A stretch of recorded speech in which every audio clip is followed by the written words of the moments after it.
Well, welcome everybody to another edition of Lewis at Large. Yours truly, Warner Lewis from the flight deck. And of course, that means some smart talk radio is in your future. And this segment can forward to this one. Kevin Wilmott, well known in these parts. He is by trade, a professor of film at the University of Kansas, but you know him also as a film writer and director, known primarily recently for work on black issues, including writing and directing 9th Street, CSA, The Confederate States of America, Bunker Hill, Destination Planet Negro in 2013, and a brand new release called Jayhawkers, which we will talk about in depth here.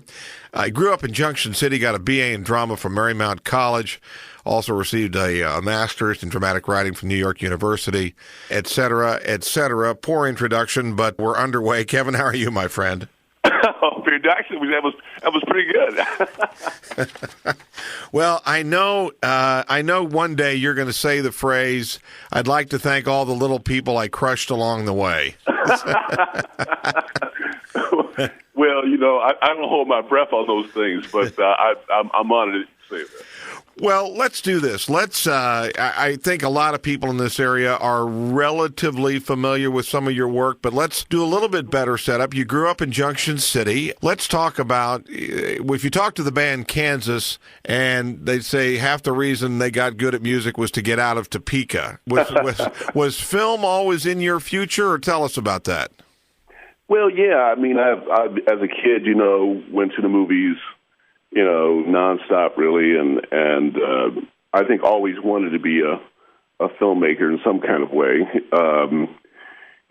Started out in writing plays, and I still occasionally get to write plays, but the film has kind of taken over things for me. And I think that's safe to say. I mean, Junction City was, really Kansas.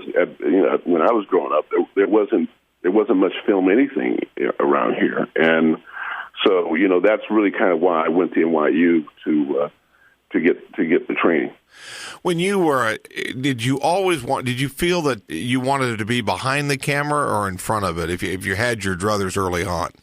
Well, really, I started out really acting, and I think a lot of people do that, and maybe end up being directors or writers, but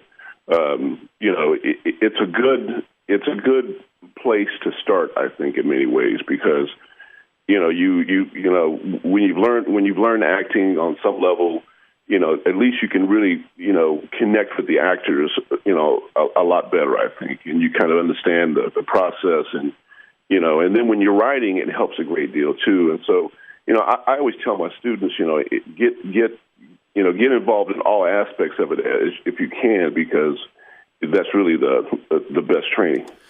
Again, your themes many times have revolved around race. Is that the nature of the stories, or is that something you really do feel you're on a mission to do?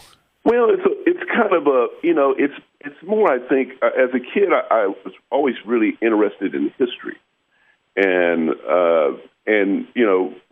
obviously, when I learned I was black, then there's this weird thing that happens when you're a kid.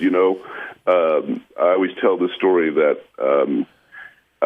in 4th grade, I was, playing Army men on the floor, and a news bulletin comes on that night, and Dr. King had been shot. Yeah. And so I went, and I was always the current events kid. And so I went to school and said, Dr. King had been shot, I didn't know who he was. And so I went to school and I said, Dr. King has been shot, and the teacher said, we won't be talking about that. And it was like, wow. And the worst thing you can ever do to a kid is tell him we won't be talking about something. Yeah. I've kind of never stopped talking about it ever since. Yeah, and five films later, here he is. So right.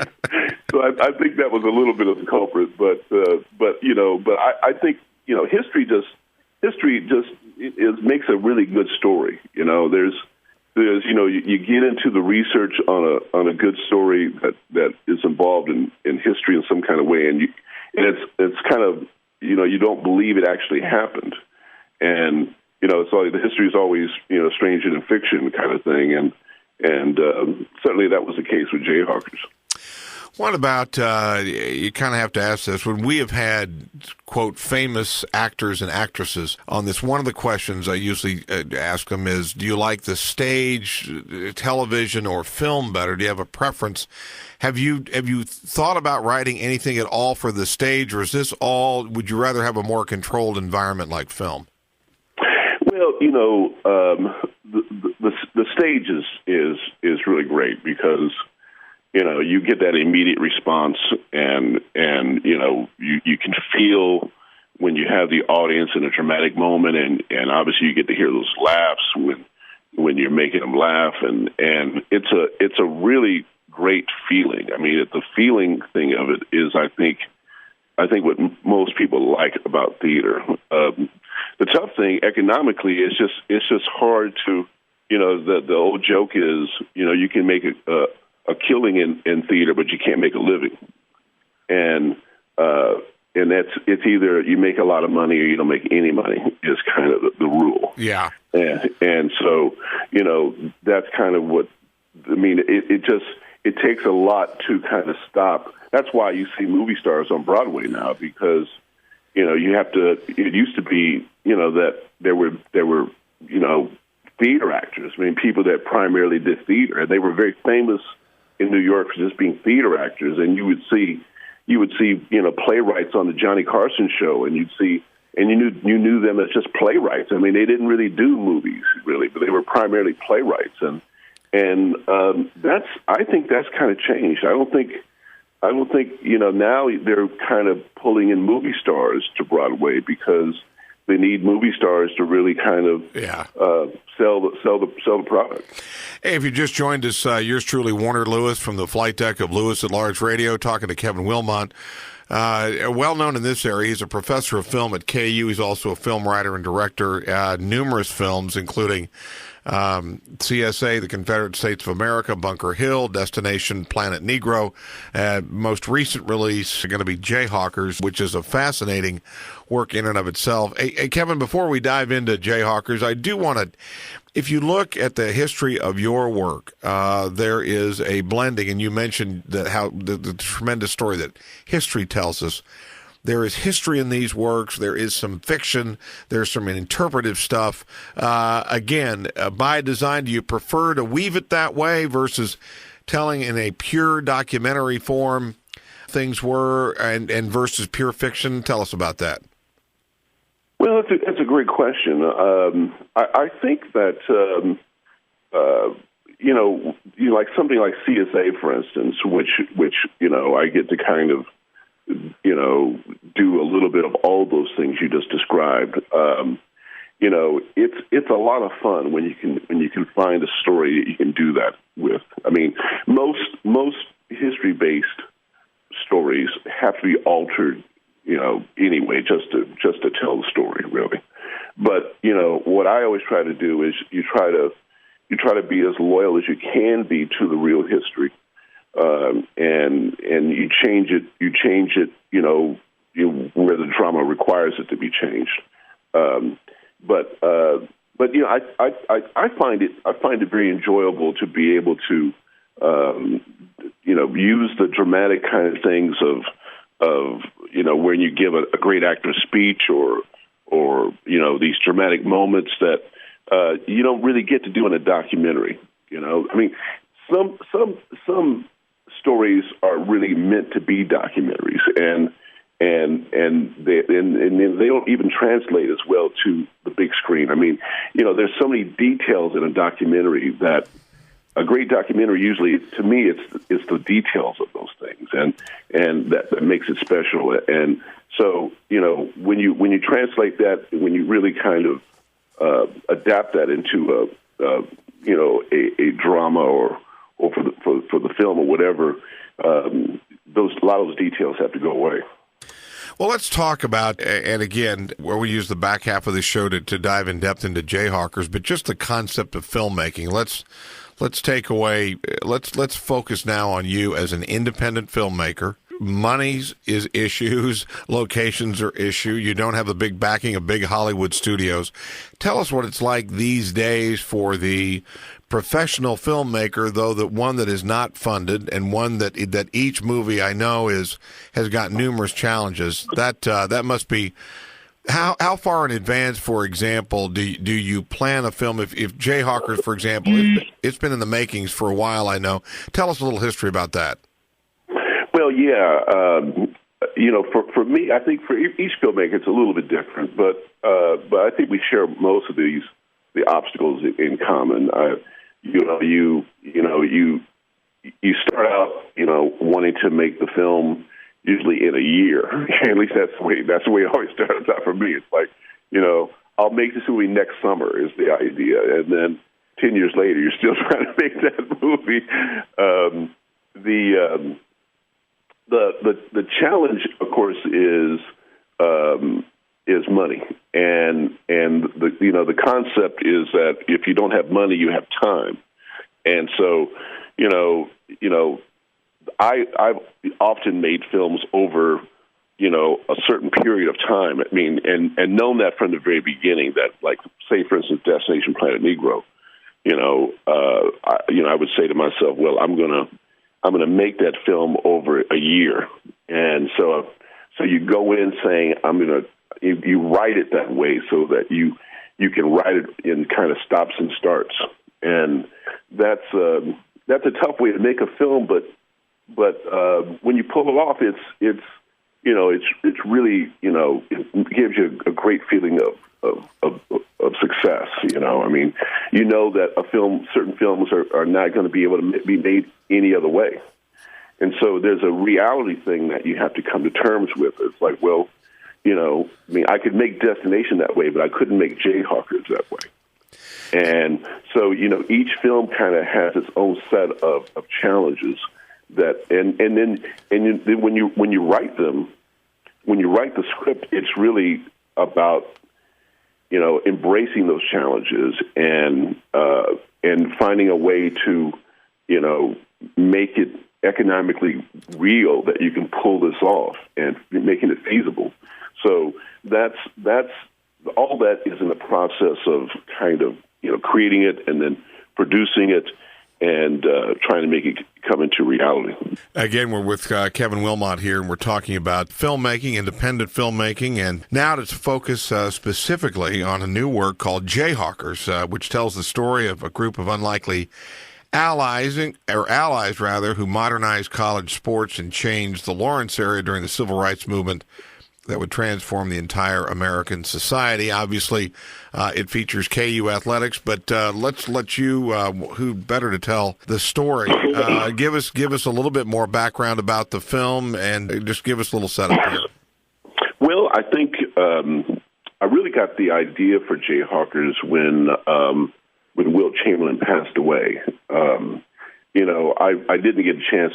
I was just really kind of had moved to Lawrence a few years earlier, and I was not teaching at KU then, anything like that. And so, I just saw on TV that he'd come back, and it was a huge kind of moment at when he returned, and he gave this amazing speech about why he'd been gone 40 years, and then about a year later, he passed away. And so when he passed away, then articles started to come out about, what he had done when he was at KU and how Lawrence had been segregated, and he was instrumental in starting to change that. And so I just found all that really, really fascinating. And, there's an aspect of Wilt Chamberlain that I'd never heard before. And, growing up in Kansas as a kid, when we'd play basketball, I remember at the YMCA, they pulled a box of jerseys out on Saturday mornings when you play, and everybody wanted number 13, So, he was growing up, was someone that we all knew and admired in various ways. And so when when I read those things about him, changing Lawrence and really having this kind of effect on the culture in this area, that I said, wow, that would really make a good film. And so when Scott Richardson and I started to research the story, then it really, you really learn that Fog Island is a major figure in it too. And Fog Island's story is even more compelling in many ways. And then Chancellor Franklin Murphy, who was Chancellor at KU at the time, is 1955 when Wilt arrives. And he's another fascinating character. And so, you don't know that going in. You hope that you always hope that you find those other characters and those other kind of problems and situations and complications to people's stories that makes a good screenplay. And so, unfortunately with this, it was just right with all that stuff. We had an opportunity, Kevin, years ago on this show to interview Wilt right before he came back for the reunion and that whole thing. My gosh, when would that have been?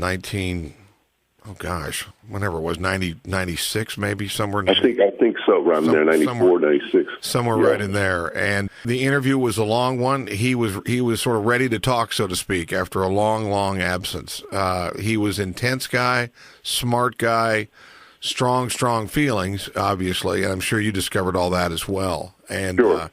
I think there was, I will agree, I think from the Lawrence, Kansas resident perspective of the late 50s, they may not remember the environment that was here then, and it's much different now. There were parts of it that were very, very welcoming to him, and part of it, quite frankly, was quite a challenge. And I'm sure this story is right along with it. That's why I'm really intrigued with this. What about, were there some things for you as the director and also sort of partial researcher here, when you and Scott were doing this, what surprised you the most, or what was sort of the most eye-opening for you? Well, I think, as you say, the 50s is an interesting time because, we all know Happy Days, and that notion is always sold as kind of a time when, in a less complicated time, and kind of like one of the last days of innocence for America in some ways, and it's true in certain aspects. That's very true in certain aspects. And then on the other side of the coin, though, there is a huge denial thing that's going on underneath the surface. Yeah. Yeah. And that's the flip side of it. And so, for me, it was, I think, there was no kind of, big revelation or anything like that in terms of what Wilt kind of went through. I mean, what he went through was what most athletes had gone through during that period. Black athletes had gone through that period that, come to but I think it's a little different because we think of Lawrence and we think of Kansas a little differently. Growing up in Junction City was not segregated. And so I always went to integrated schools, and there was occasionally a place that I'd be walking down the street with my mother, and she would say, "We don't go in there," and you'd say, "Oh, okay, I don't know what that means, but okay," but you understood what it meant later, of course, and that was kind of what Wilt had to confront was, my mother would call a nice, nasty kind of segregation. That there was none of the cruel Jim Crow white and colored signs. Right. It wasn't that kind of segregation. It was colored served in sacks and a small sign in the corner. Or at the swimming pool, it was we're socially selective.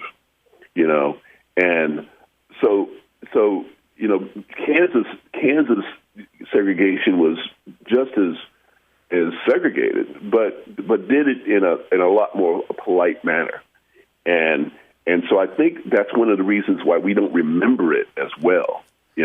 When you talk to African Americans from that time, boy, do they really remember it. And that was probably the major revelation for me was when I would talk to people that were, in the Kansas City, Lawrence area at the time.